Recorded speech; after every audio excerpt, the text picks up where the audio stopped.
ស្រីអនអើយសូបាក់វាំងននកំឡឹងអរៀមរាបងមិនតន់ស្លាប់ដូចពាក្យងាយគេថាអើយគេថ្លៃញ៉ាយវាចាគេថ្លៃវាចាដើម្បីអនស្រីអីអើយបង្ខំអនស្រី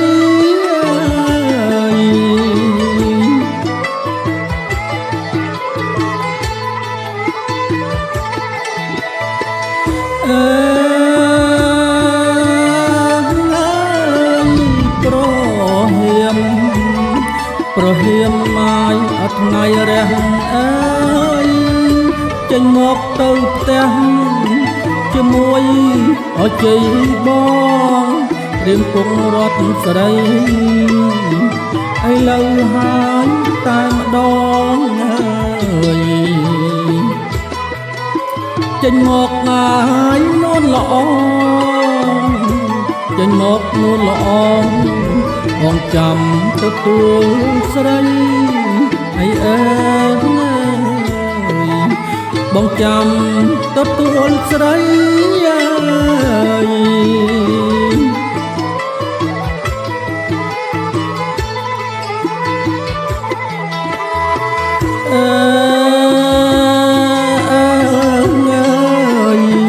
កាយព្រឹកអរណាកាយព្រឹកណាយអរះហើយ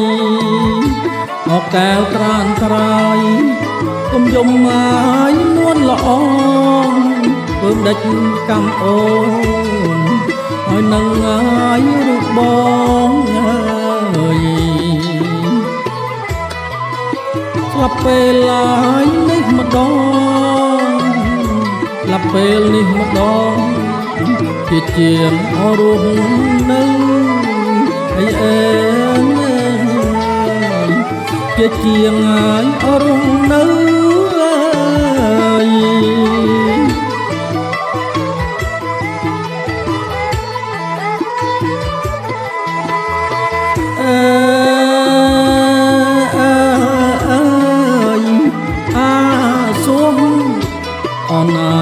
សួរងាយអវាក្បត់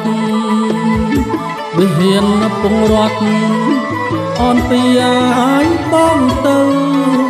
ពេលនេះជ័យសួរដូរយកហើយទៀលពៅចេញមកហើយអីលើចេញមកអីលើយើងទៅទាំងអស់គ្នាហើយអើយយើងទៅទាំងអស់គ្នា